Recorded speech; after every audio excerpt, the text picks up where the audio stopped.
महीने के किसी भी एक सोमवार को, हम ये नहीं कहेंगे कि तुम सोमवार 5 पढ़ रहे हैं तो 5 को करो, 4 पढ़ रहे हैं तो 4 को करो, 3 पढ़ रहे हैं तो 3 को करो। तुम तो महीने का एक सोमवार का नियम बना। और मेरी जीजियों से, मेरी बेटियों से जो विदेश में रह रही हैं, जो कहीं बाहर रह रही हैं, कहीं बड़े शहर में रह रही हैं, जो रोज मंदिर नहीं जा सकते, हर किसी महीने के एक सोमवार को भी ये नियम निर्धारण कर सकते, तो उनसे कहेंगे कि 3 महीने में एक सोमवार का नियम बना लो। 3 महीने में नहीं बना सकते तो 6 महीने में एक सोमवार का नियम बना लो, और 6 महीने में नहीं बना सकते तो 1 साल में एक सोमवार का ऐसा नियम बना लो कि मैं साल का एक सोमवार ऐसा रहूंगी कि सुबह सोमवार के दिन मंदिर में जाकर जल चढ़ाऊंगी, दोपहर में जाकर बाबा को एक अक्षत का दाना रखकर, अक्षत का मतलब है कि बाबा मेरी दिनों दिन उन्नति करना। बेलपत्री के वृक्ष के नीचे जो अक्षत रखा जाता है वो उन्नति के लिए रखा जाता है। शंकर के शिवलिंग पर जो अक्षत रखा जाता है वो रोग मुक्ति के लिए रखा जाता है। अशोक सुंदरी पर जो अक्षत रखा जाता है वो संतान प्राप्ति के लिए रखा जाता है। षडानंद कार्तिकेय की ओर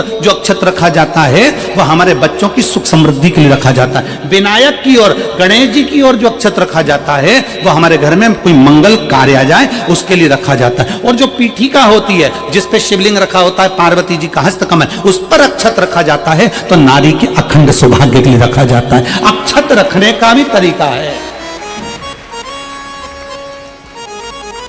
एक चावल का दाना कहां रखा जाता है, क्यों रखा जाता है, कैसे रखा। अब कई लोग कहते हैं गुरुजी ये शिव महापुराण में आप ये नियम बताते हो, तरीका बताते हो। हम तो उनसे कहेंगे डॉक्टर के पास जाओगे तो डॉक्टर भी गोली लिखकर ये नहीं कह देगा कि ये सारी गोली एक साथ खा जा।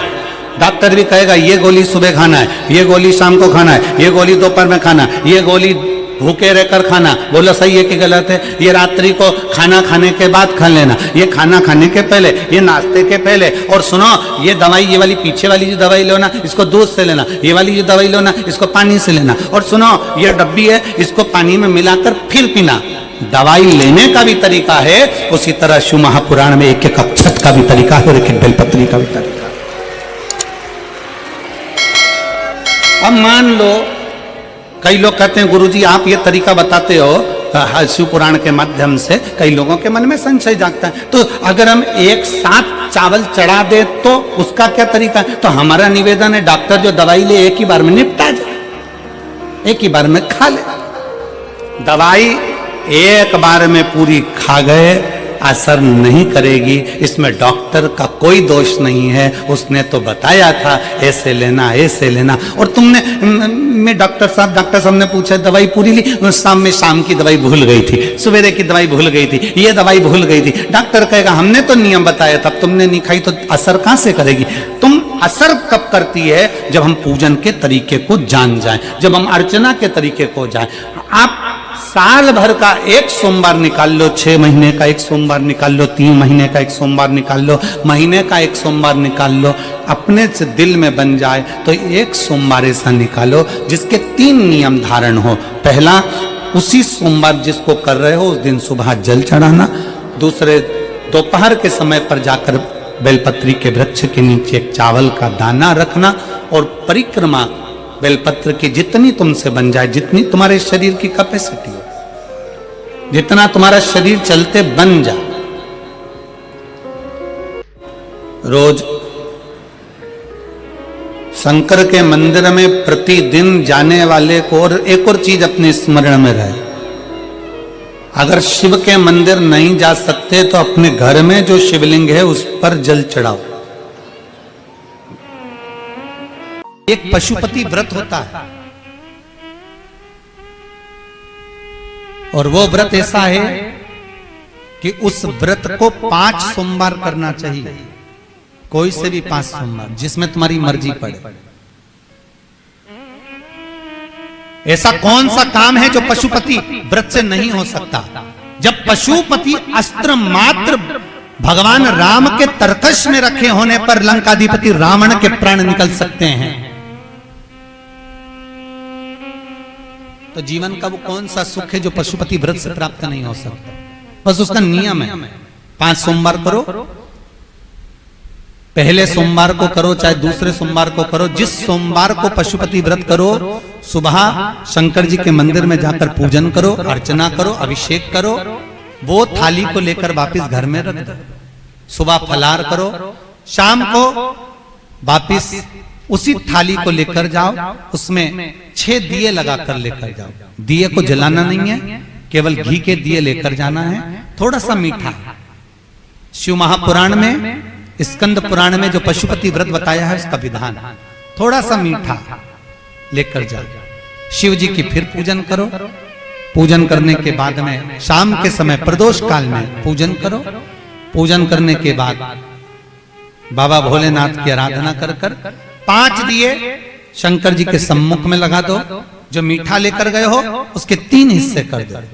2 हिस्से मंदिर में चढ़ा दो, 1 हिस्सा और 1 दिया थाली में रखकर पूजन करने के बाद वापिस लेकर आ जाओ। घर के दरवाजे की देहली पर राइट हैंड में सीधे हाथ पर जो दिया लेकर आए हो उस दिए को जला दो, और अंदर जाकर जो प्रसाद लेकर आए हो 1 हिस्सा उसको पाकर फिर भोजन प्रसाद ग्रहण कर लो। ऐसे पशुपति नाथ के 5 व्रत रहते हैं। ऐसा कौन सा कार्य है जो भोलेनाथ पूरा ना करते?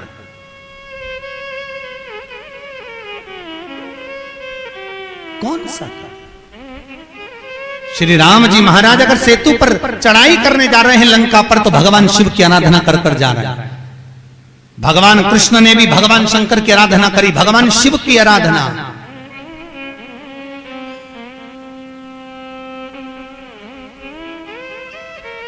शिवर्चन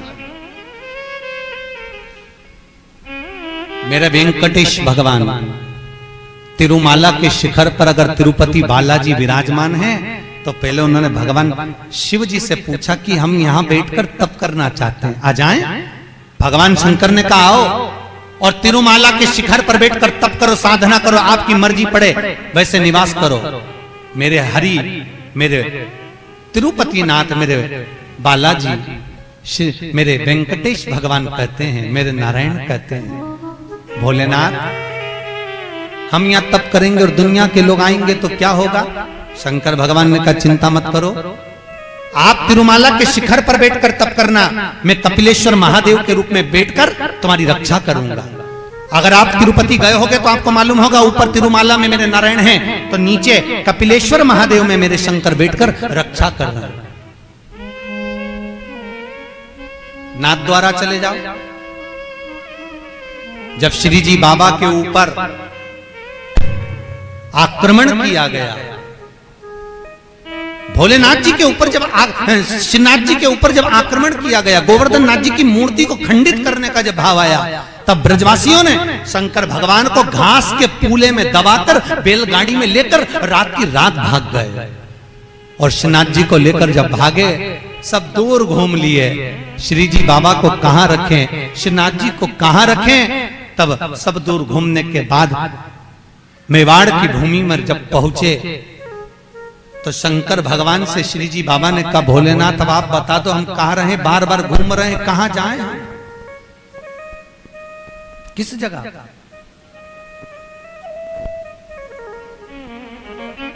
हम कहां जाएं,